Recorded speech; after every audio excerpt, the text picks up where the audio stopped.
Mono black. Okay, so, Right. and we're back. It is Logan and JW again for our last round of the Swiss. We have Mckenzie on Mono Black and Matthew Dibble on Red White Burn. And we are now resolving our mulligans. We're going to get started. Didn't see who won the die roll, but I'll assume that they're going to play first. I will assume as well, yeah. Looks like he's got some lands, connections, Thoughtseize, Grey Merchant. Pretty good hand for Mono Black. Both players are going to keep. The Burn player's going to lead off with a Mutavault here and get a Thoughtseize, and it's a reasonable hand. It's Got okay hand. Boar's Charm, Helix, Lightning Strike, and some lands. What do you take here? Probably the Helix. I think you got to take the Helix as well. Probably the Helix. The 4 damage is super relevant, but the 4 life gain as well just makes it so hard to win a race. But E's hand is really not set up well to fight against this matchup. He's got that 1 Grey Merchant over there, but the double Underworld connections. It's going to be tough. It's going to be tough. Maybe he has he must have a pack rat in his hand. That might be the card we couldn't see there. If he has a pack rat, that totally makes sense. Actually, he might have a Lifebane Zombie in his hand. That could be the card I couldn't quite make out. There's the Demon. Demon is a good start for this. Nope, Yeah. There is the rat. There's the rat. So yeah, that Lightning Strike makes total sense now. And it's going to make those Underworld connections a lot more valuable. Yeah, I'll take a rat.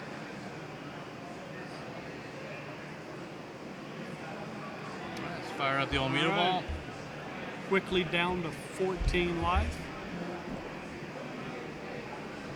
And Oh, all right, well, nope, no regards. so he just decides that And he's we're getting aggressive. It's pack rat time, which I usually think is correct. He knows he needs to start doing some damage on that life. His opponent's packing 8 points of burn in his hand.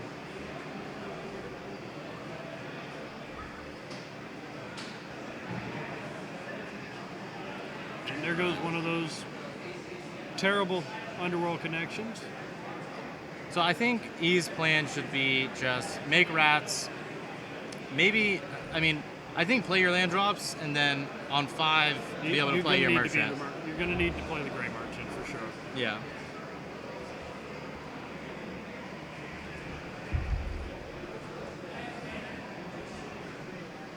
All right, this looks like a Boros Charm to the face. So he's going to be down to 8.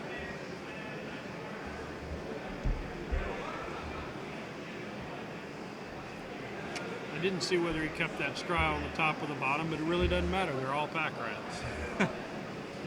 He pushes to the bottom, I believe, but I think Matthew. Kiri's going to get in with the Mutavault. It's kind of curious. He can just make a rat and block. That's exactly what we're going to do. This could.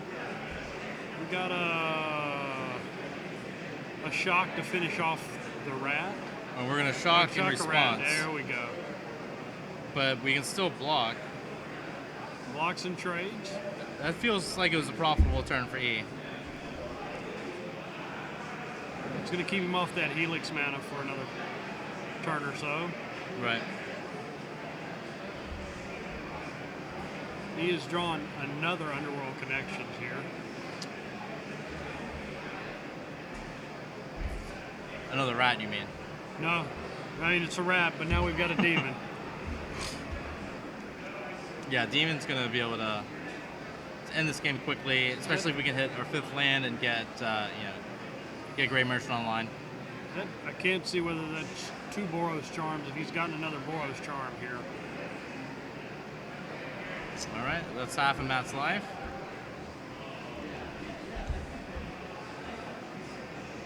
All right. If he can untap here, it should be his ball game. Gonna get a Helix. All right, Gonna drop E to 4. 4 to 11, and Red White Burn usually can close at this point.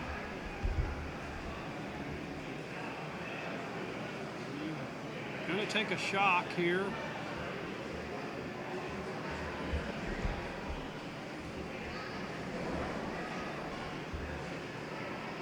Three mana.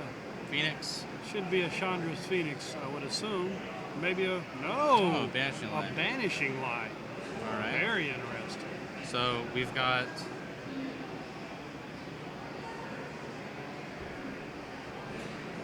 He has 3 Banishing Lights in his main deck. not quite sure what Matthew has in his hand, but he's going to be going to 5 here, and then he's going to be slamming that Gray Merchant, I'm quite sure. It's going to be a Gray Merchant for 4 with a Ooh, Skull Cry. wow. So Matt's going to be at 1, and he's going to be at 1. Well, And that'll be the there's game. the Phoenix. So that match went about how both of them drew it up. He drew a Scryland as his 5th land, so he wasn't able to play Gray Merchant on curve the way that you really need to against his burn decks. All right. He's going to be on with his back to the wall here. Yeah. Well, he's got not a lot to bring in. I mean, you're going to have to bring in the Duresses here. Yeah, Duress is going to come in. Freakus Cure, maybe. It's reasonable. I think you need to bring in the Cure because a lot of these decks bring in creatures out of the board Yeah. because they expect everyone to be bringing. Yeah, out. the Jackal Pup guy. Now, I know they have that in the sideboard sometimes. interesting here. Matt has 3 Peak Eruptions. We shouldn't be seeing those. 2 Miz Mortars, 2 Chain to the Rocks, 2 Fire Dancers, 2 Blind Obediences could be an interesting bring in here. 1 Toil and Trouble, which I'll assume we'll see. We've got a Dictate. I assume it's of the Twin Gods. Yeah, Dictate. I mean, that's a lot of Dictate at Flash and Step, and then literally any card in this deck is going to be a lot. It's going to be a big game. A Wear and Tear, which I don't expect to see, but it might be reasonable because a lot of these decks at one time were running Staff of the Magus. That's true. He does not have it. And he has 1 Mutavault in his sideboard. It's kind of an interesting construction there in the sideboard. I think you bring in your 2 Chains Yeah. so you can fight Demon. Other than that, I don't know if I would do much else. Probably bring in Toil and Trouble. Toil and That's Trouble is a reasonable. pretty big game. That is a reasonable choice. E is, I think he's going to be taking out his Underworld connections for sure. Yeah, those Underworlds have got to go. Yeah, Thoughtseize really isn't the best. Rakdos return might be reasonable. If you can return them on turn 5 for 3 cards, that might just wipe out their hand. Like, Thoughtseize does let you mitigate damage. Like, taking a Lightning Strike with Thoughtseize saves you a life. If you take a Helix, you save 2 life. It's not the worst. I probably wouldn't get rid of all of them, but I might trim some down. Yeah, when I played the mono black deck for a little while, I didn't love Thoughtseize against the burn decks, but you really want to be able to interact with their hand because once they start casting their spells, it's going to be tough for you to keep up just with how much life you have to pay just to do your own game plan. So Thoughtseize, although you're paying 2 life, you're going to be taking out a card that's going to be dealing you 4 damage. So it's fine. I mean, after seeing the main deck, Vanishing Lights, like, that adds a little value. Thoughtseize Duress can't get that, and you need to be able to win the game with your demons. Right. Like, the Pack Rat plan is pretty precarious against a burn deck. Does Does Matt have like Anger of the Gods or anything like that? There's no angers. His only board sweeps Ms. Mortars, which I don't think we'll see here. Yeah, I wouldn't expect him to bring in Mizzy Mortars. I mean, this matchup favors the red-white burn deck. Yeah, it definitely does. So changing your deck too much could be the worst thing you do. Yeah. I played Red White Burn in a single 8-man on Moto when I was getting ready for the last invitational, just so I could see how things were going from their side, and I just crushed Mono Black when I played against them a couple times. So he's going to be on the play this game. He's got looks like 2 Thoughtseizes, 2 lands, a Gray Merchant. I saw a Doomblade. Looked like a Bile-Blight, perhaps. He definitely had the Doomblade. Matt's going to be going to 6. That's going to give Mckenzie a chance here. One less card to go to the head. Yeah, especially if you can start off with a turn 1 Thoughtseize or Duress. Really mess up any kind of sequencing that Matthew can get planned together there.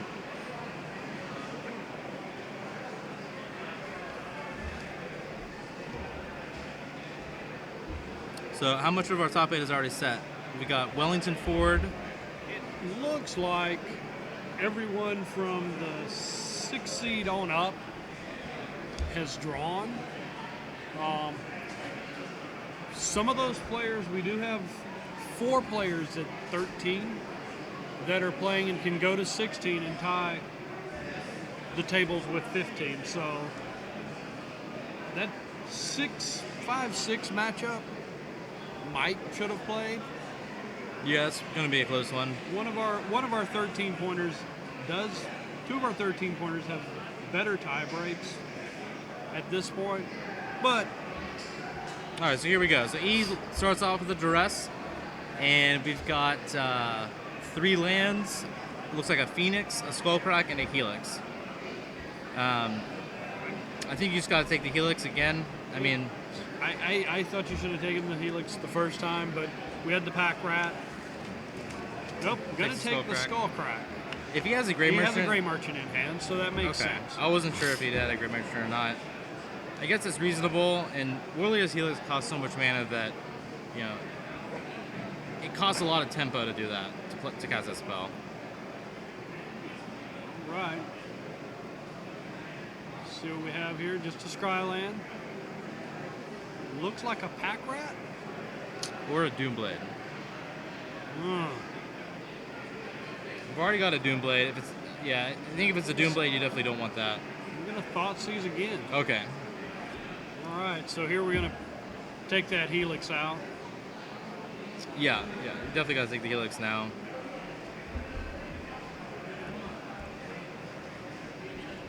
So. All right, and it looks like he drew a Boros Charm for his turn.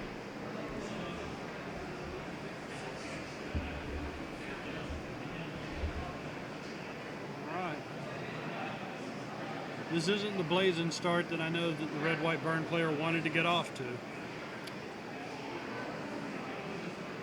Wow. There's a Lifebane Zombie. Lifebane Zombie is really one of the best cards against red-white burn. It's just a constant clock. You can basically look at it right now to be a repeatable lightning bolt. Yes. Every turn. Every turn until he spins a shock on it. That's fine. Which is fine. We're going to get in there with the Mutavault.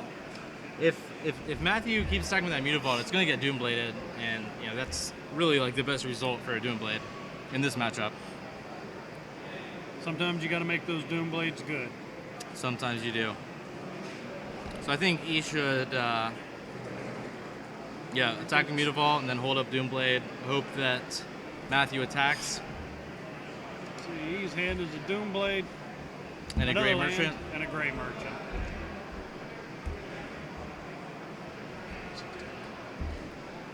All right, here we go. We're going to get the Phoenix on? No? All right, it's going to be the Satyr Fire Drinker out of the board.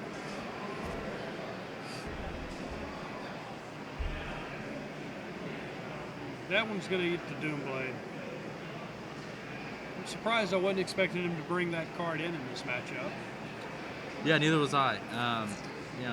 E doesn't have a whole bunch of creatures, but being able to use your spells and give them some extra reach. It lets you burn him to the face twice and clear a Desecration Demon. Oh! Alright, so he's going to go to 14 to cast his Lifebane Zombie, but he's really going to try to close the game out. He's going to have a Grey Merchant next turn. Boros Charm's going to send him to 10.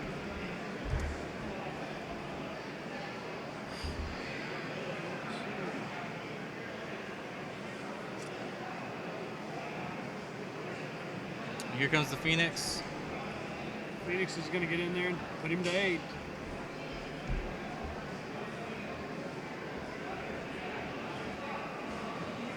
We're going to serve with our Lifebane Zombie, and then another 4-point swing. So we're going to be 9 to 12, I believe. 12. It seems like the current life totals. Now So- that Mutavault's relegated to blocking at this point. Yeah, Can't possibly get in. this game is going really well for E. Really just sequencing things the way you want to be sequencing them, and going to be looking to close this game out with the Lifebane Zombie in just a couple turns here. It's going to be a Chain to the Rocks. That's a good turn. Yeah, it is. But he's still under a 3-turn clock here. Yeah, I'm not sure which creature was supposed to be chained there. Because it's a 2-turn clock with the Mutavault.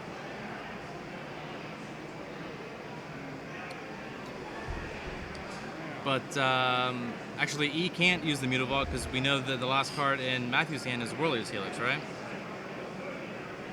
No, we got rid of the War Leader's Helix. Oh, that's it was right, a Boros with the- Charm. with the We're so- not with sure what he softies. has here. That's right.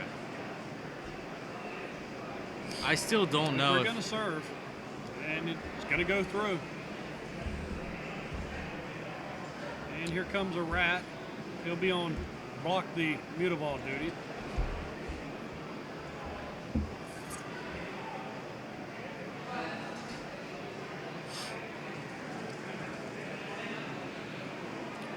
Yeah, I mean, if I can trade my pack rat for a Mutavault, I'm taking it. You've got to here. You can't go to 4. Attack here. Man. Looks like we've got 3 gonna Vanishing Light the Lifebane Zombie. That's a good play, but When Chandra's Phoenix has to sit back on blocking duty, yeah, that's definitely not what you want.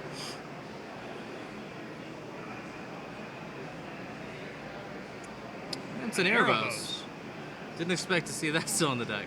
I did not either, but I guess it does turn off the War Leader's Helixes. That's true. And I mean, it's not like E has a whole lot to bring in anyways, so. Well, what do you block here? I think you got to block that rat. Well, if you block the rat, he can just make another one and just eat your Phoenix. Yeah. I think you just have to take out the Mutavault and go to 2.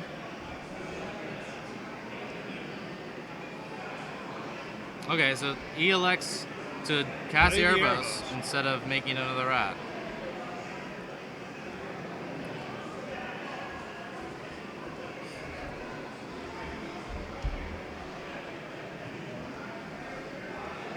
Not sure what he could be playing around there.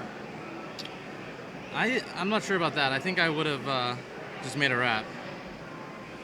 Your Erebos isn't going to be alive. It's not woken up, and Mckenzie's now into. Oh, that's a good card here for him.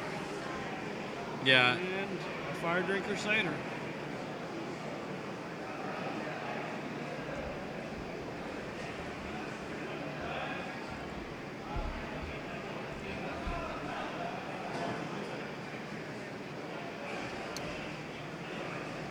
all right. So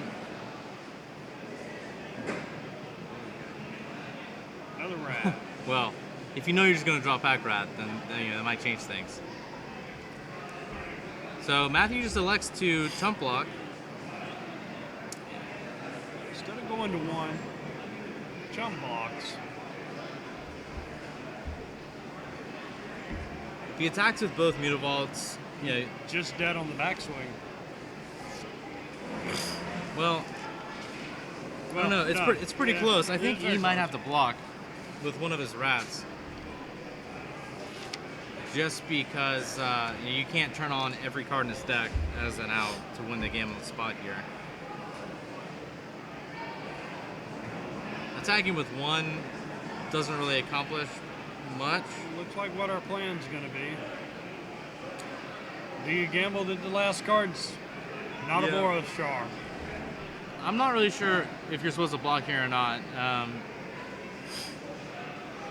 There's Six cards I think left. we're going to do a Boros Charm count here.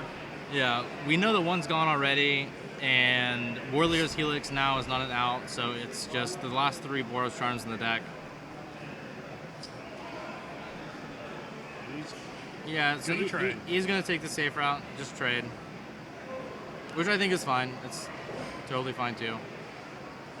You can be pretty sure that, a Mutavault here would be yeah, Mutavault would be excellent. As usual though, I just want to attack with my rat and make a rat. And I really don't think he should have played his Erebus. I think the Erebos should have been a rat. Yeah, I think that Erebus definitely should have been a rat. And he left in an Underworld connection, which is quite interesting. Yeah, yeah. Well, it's going to be a land there.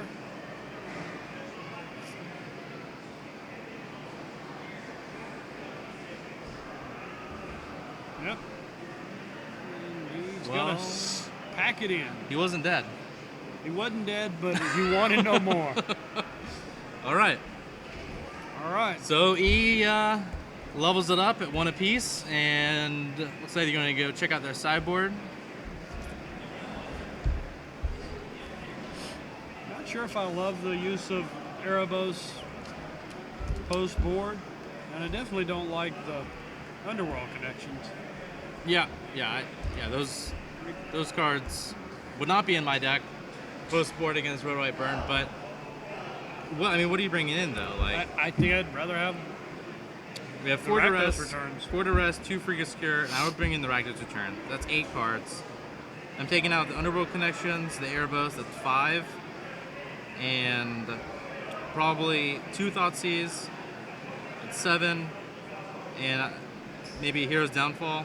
Thoughtseize is probably better than Hero's Downfall. I don't think you have time for downfall. Like you want to lean on your Doomblades and Ultimate Prices. You just can't be paying 3 mana to kill their 2 mana creatures in this matchup. Yeah. I think Thoughtseize is definitely better than Hero's Downfall, so. Like you really just want to get them off the top of their deck, and it puts them in a really rough spot where they have to take turns off to try to find a spell sequence. Yeah.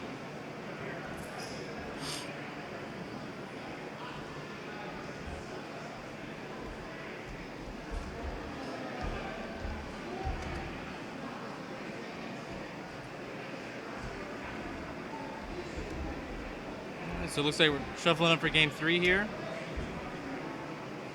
And I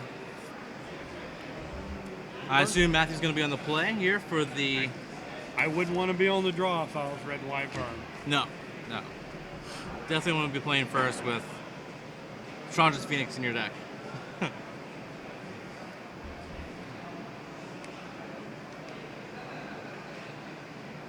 See here, he's trying to get him a good shuffle and hopefully avoid a trip to Paris.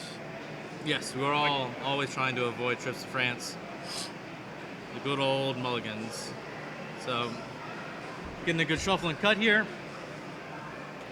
All right, here And we go. we'll be resolving our mulligans here shortly.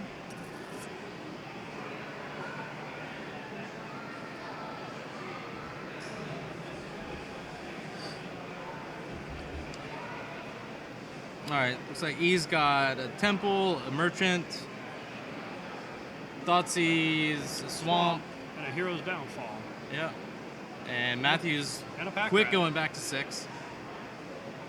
And going back down to 6 is going to be rough on the play. Yeah, yeah. Now, I can tell everyone that we do know that 4 of the top 8 pretty well locked in here. It's going to be Wellington Ford on a mono red deck. Yeah, we saw him earlier playing against Ben Danner. John Giddens, who beat Garrett Darley with mono black. Yeah, so you got mono red, mono black. I know that Jeff Circus is going to make it in, and he was playing the black-white heroic deck. Yeah, we saw him on camera as well as Garrett playing it too. And I'm not sure. Looks like Matthew's laid out 7 cards there. Oh, yeah, And he caught it. We've got him. We've got it fixed. And Trevin Morgan looks to be locked to be in, and I'm not sure what he was on. All right. Trevin's another Alabama player down here in Florida. And Matthew's going to 5. I know he's, trying to stay composed, I'm sure, as he chuckles away. It was a trip to France. It was so nice he made it twice. Indeed. I wish we could have seen what his hands were. But Well, mulligan anytime obviously is terrible, but when you're playing against a deck with duress and Thoughtseize, it just gets worse and worse, worse and and worse. worse every time you go down. Especially in a matchup like this, where your cards combined do a lot, but are pretty low impact. He on seems their to be own. pointing to the 4 on his life pad, and it's not going to happen. We're going to open with a Mutavault here. We got a scry. Couldn't quite see what it was, but apparently Good enough. to keep. All right, Get in there with looks the like we're Mutavault. playing Magic.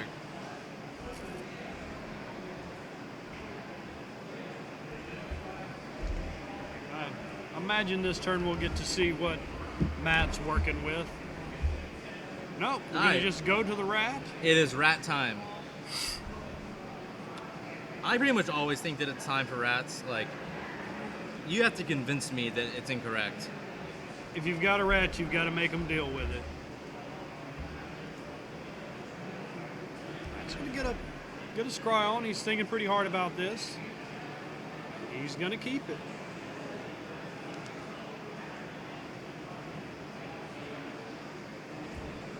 It's going to get in there for 1.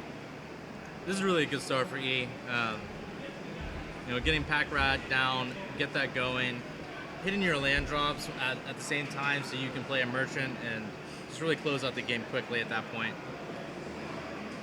It's under a lot of pressure. I see he's got a Boros Charm. He may just fire it off here. Well, looks like Blind obedience.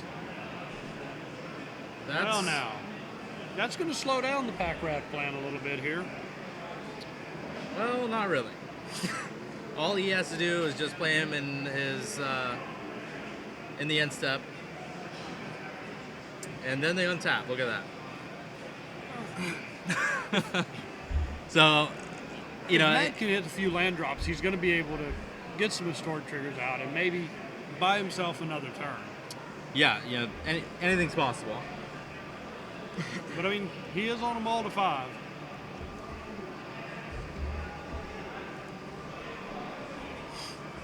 Interesting that Mckenzie didn't activate his Mutavault there. Yeah, I mean, he's seen Shock in the post-board games, and I think that's in his mind as just, one more thing that you don't want to go wrong.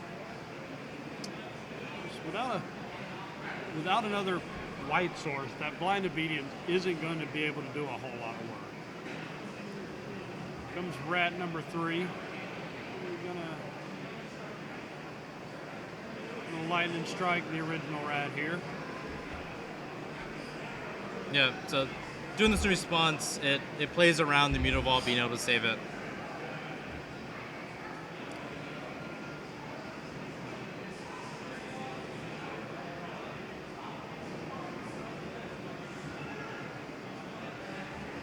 Looks like we're going to serve with Mutavault here.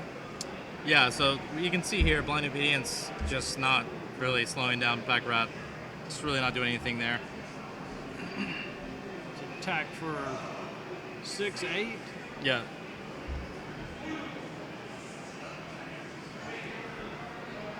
So we put Matt down to 7 here.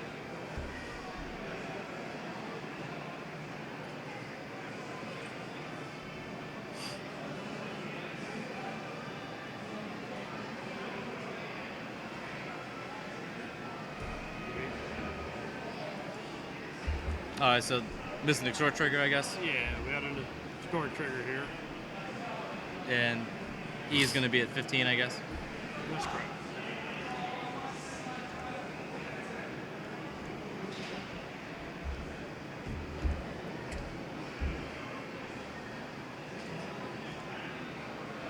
All right, so E makes another rat in the end step, and this should I this don't should know be what we're it. gonna have here. Yeah. Yep. All right, there it is. So E takes it down, and Pack Rat is a powerful magic card.